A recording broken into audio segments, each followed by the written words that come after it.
everyone! Great to have you this morning. I'm super excited to do this very quick tutorial. It comes from a request in the comments from Charmlighter, who wanted to know how to make a shiny cube. So without further ado, let's jump into it. We're going to start in Blender today. If you haven't used Blender, this is going to be relatively easy. So you start in an empty space like this. We've actually already got a cube here, but I'm going to delete everything including the cube and show you a few different shapes you can bring in if you don't want to use a cube. So we're going to go ahead and delete hierarchy. That clears out all of that from over there. And then over here we have an add option, and under add we can add a mesh. If you want to just do a plane, there's a plane. There's other options in here like a cube. There's the classic cube, which is what we're going to end up using. And then you can also create a cylinder, cone. I haven't really played with most of those, to be honest, but there's a sphere. Lots of things that you can play with. We're going to go ahead and use the cube for today. And now that we have our cube on the scene, we want to make this thing shiny. Now to make it shiny in Horizon, we don't do much inside of Blender.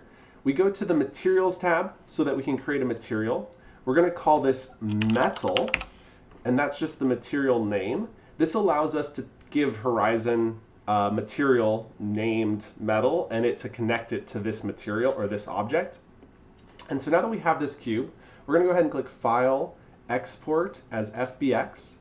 Then we're going to go to our Downloads folder. I'm going to create a new folder in here. I just like to put today's date on it, which is 1-04? Yeah, -25. We're already 4 days into the new year. Happy New Year, everyone. All right, so we got that folder there. We're going to go ahead and name this. The naming of this doesn't matter. I just like to make sure my names make sense. So I'm going to call this Metal Cube. And we'll go ahead and click Export FBX. All right, so now that that's exported, we now need to create the texture that will go onto this. Now there's a lot of ways to create texture. You could download one from the internet, but in our case, we're just going to keep this a plain white. So I'm going to go to Texture Paint here at the top of Blender.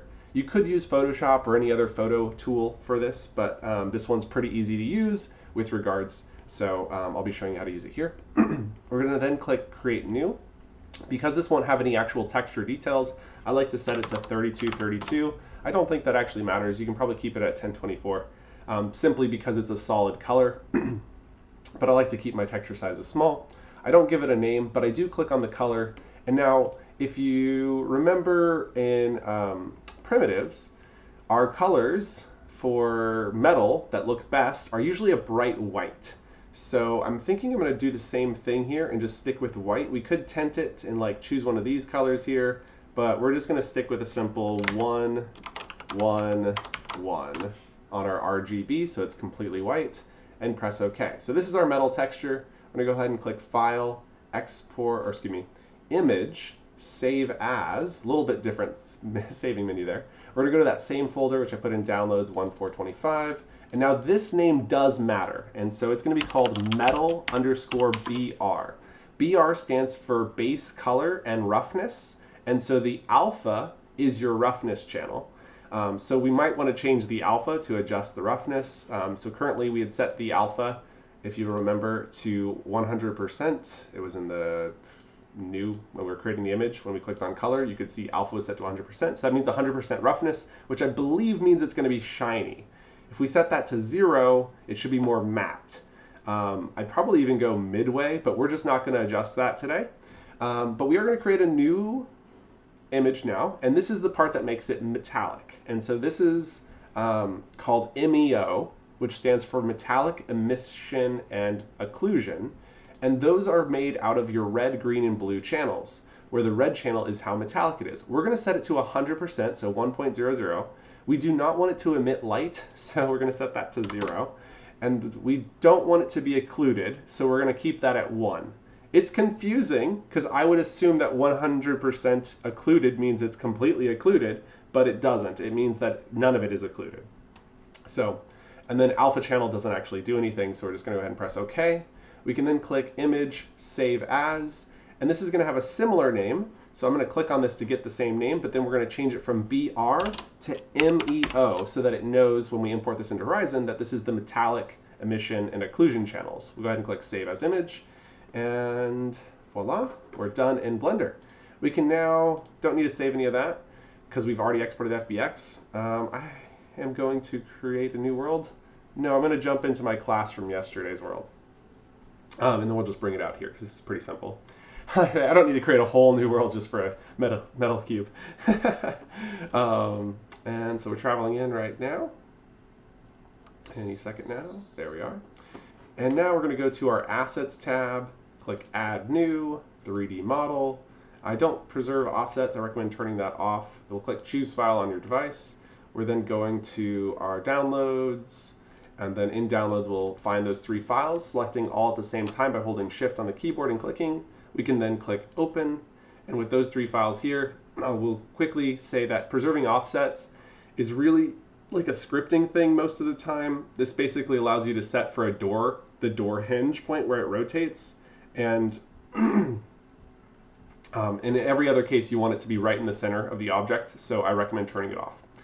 This also is only available if it's a single object that you're importing. We'll go ahead and click Import, and that's going to take a second to import, maybe not too long, but we'll see that here momentarily. And anything else I was going to say about this before we sign off? I think I was going to talk about the fact, oh, it's already done, that if you go onto your web browser, you can do this same uploading. So if you don't have access, you're going to go to horizon.meta.com. And if you're logged into your creator account, in the top right, you can go to the Creator Tools section. And from Creator Tools, you can go to My Assets, where you can then upload assets, create folders, and do a bunch of stuff. You can even see metal cubes right here. So that's perfect. So lots of cool stuff there. We'll go ahead and minimize that. Now we're going to bring out our metal cube, and fingers crossed this worked. Yeah, look at that. Nice sheen, very shiny. Yeah, that looks great. So if you're looking for how to make a metal cube, that's it. If you have tips on how to make this a better metal cube, be sure to leave them in the comments. If you have other questions or things you'd like to know, also be sure to ask. There's a bunch of information I'd like to share with you, but I can't because I'm not really allowed to share it in video form. But there's a website that you're going to be able to go to if you're in the program called Learn. It's this one here, developers.meta.com/horizonworld/learn. And I'm going to go there off screen, and I will tell you what you're going to want to type in to get access to one of the best informations. So let me make sure to log in. So I'm hitting login in the top right. I'm going to have to tell you, let's give you at least the camera view of me. Hello! And so once you're on the Learn website and you're logged in, on the left side there's a search menu. And if you search for import images, there's a community tutorial, that's me, and if you click on it, it's called Meta Horizon CMI for Custom Model Import and TypeScript API 2.0 Import Images and Add Texture Animation. And if you scroll through this, you're going to find a cheat sheet that I made up. And let me see if I can just paste this. No, that didn't work. I was like really hoping I could show you just this one thing. I might do that. Control plus. I feel like showing the cheat sheet should be acceptable. It should be acceptable to show a cheat sheet. If it's not, I don't know what to tell you. Because these are all the specifications for bringing things into Horizon. I'm not going to show you the rest of the document, but if you want to check that out, definitely encourage it. So here you can see the FBX that we just did is uploaded with BR, and it's named the same name in Blender, so this name has to match. So we named it Metal, so we named it Metal in Blender as well. And then we were able to upload it as a metal image by using MEO. And so here you can see that if you take that same image.fbx and add an MEO file, you're going to be able to upload it with those MEO properties we talked about. There's also one called unlit. You name it image_unlit in Blender. So in our case, it would have been metal_unlit in Blender. And then you upload it with a file named image_b because there's no roughness on unlit. So no, just the base color. And then we've got unlit blend, which allows you to add transparency, which is named image_blend in Blender. So that's where we were creating the material name at the beginning of this video. And then image_BA stands for base color and alpha, where the alpha channel actually represents how transparent it is. So if you have something that is transparent as an image, that's going to allow the texture image to utilize that transparency.